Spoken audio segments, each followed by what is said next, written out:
Like మనసంతా నువ్వే ఒక ఎవర్ గ్రీన్ సాంగ్స్ ఇచ్చారు. లైక్ తూనీగా తూనీగా అప్పట్లో ఒక సెన్సేషన్ టీవీలో వచ్చినప్పుడు అతుకు పేరు చూసేవాళ్ళం. ఎస్పెషలీ మనసంతా నువ్వే కథ చెప్పినప్పుడు నాకు బాగా కథ బాగా కనెక్ట్ అయిన తర్వాత నేను వెంటనే చెప్పిన ట్యూను నీ స్నేహం రాను అని. ఓకే. అది మనసంతా నువ్వే టైటిల్ సాంగ్. ఆ సాంగ్ చెప్పాను నేను ఎంఎస్ రాజు గారికి, ఆదిత్య గారికి. ఇది అంటే కథ విన్నాక నాకు ఇది ట్యూన్ అనిపిస్తుంది అని అనగానే సిచ్యువేషన్ మనకు లేదు కదా అన్నారు. టైటిల్స్లో పెడదాం సార్ అన్న. టైటిల్స్ అయితే డెఫినెట్గా వర్కౌట్ అవుద్ది, మనం పెడతాం చేద్దాం సాంగ్ అన్నారు. అది నీ స్నేహం రాను అనే పాట నేను ట్యూన్ ఇచ్చి మనసంతా నువ్వే మెయిన్ అది హుక్ లైన్ కదా, దాంతో ట్యూన్ ఇచ్చాను. శాస్త్రి గారు అద్భుతంగా రాశారు ఆ 2 లైన్లు.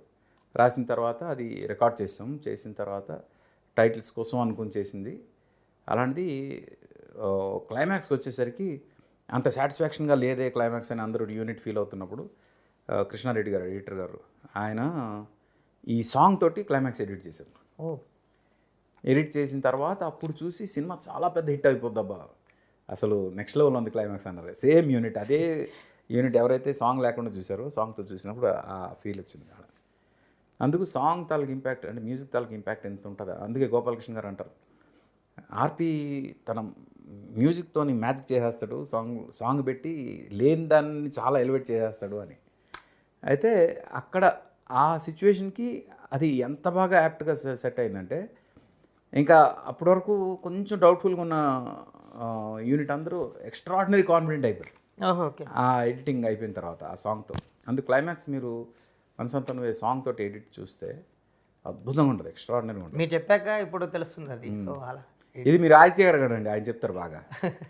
ఆయనకి ఈ సిచ్యువేషన్ మొత్తం అక్కడ లైవ్లో ఉన్నారు కాబట్టి ఆయన తెలుసు. కానీ సార్ సూపర్ ఆల్బమ్ సార్. అసలు చెప్పబోయే ప్రేమ కూడా అంటే మీరు ఇచ్చిన పాటకి ఆ విజువలైజేషన్, ఆ travelling. First time Uday Kiran అప్పటి వరకు నువ్వు నేను ఇవన్నీ చేశాడు కానీ కట్ చేస్తే సాంగ్ లేదు ఉదయ్ కిరణ్కి. ఓ డ్యూయట్ కట్ చేస్తే సాంగ్ హీరోలకి డ్రీమ్ అనమాట. అది ఫైట్ డ్యూయట్ ఇవన్నీ డ్రీమ్స్. అది ఉదయ్ కిరణ్కి ఫస్ట్ చెప్పనా ప్రేమ పాట ఉంది కదా, అది డ్యూయట్ డ్యాన్స్ చేస్తూ చేసేది. తన ఫస్ట్ ఎంత ఎక్సైటెడ్గా ఉన్నాడండి సార్, ఫస్ట్ డ్యూయట్ సార్ నాకు ఇది అనుకొని. అసలు మిగతా అన్ని అప్పటి వరకు అన్ని సిచ్యువేషనల్ సాంగ్సే. ఓకే.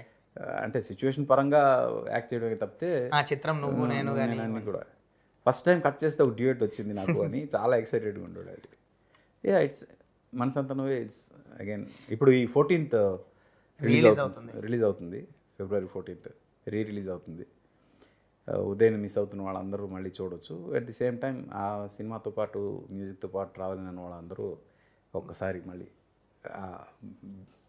బ్యాక్ నాస్టాలజీ మూమెంట్ పాటలతో వెళ్ళొచ్చు.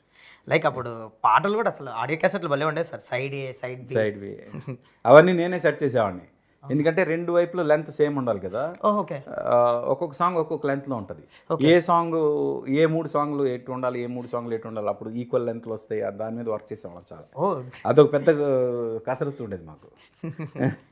అది నిజంగా ఈ సినిమాలో ఎవరైనా ఎప్పుడు ఆ సాంగ్ కూడా అసలు ఎవర్ గ్రీన్ సాంగ్. అసలు యాక్చువల్లీ ఆ సాంగ్ మేము అవునంటూ కాదంటూ కోసం చేసిన సాంగ్ అది. అవునా? ఫస్ట్ చందు గారి కోసం అవునంటూ కాదంటూ కోసం చేసిన సాంగ్ అది. శాస్త్రి గారు రాశారు ఆ పాట. శాస్త్రి గారు చెప్పారు ఈ పాట మళ్ళీ మనం వాడదాం ఆర్పి మనసంతా నువ్వేలో బాగుంటుంది అని. ఐడియా ఉంది కాబట్టి అది ఎంఎస్ రాజు గారు చెప్తే బాగుంది అని అది ఇది చేయడం జరిగింది. లైక్ తునిగా సార్ అది శాస్త్రి గారు ఆ సాంగ్.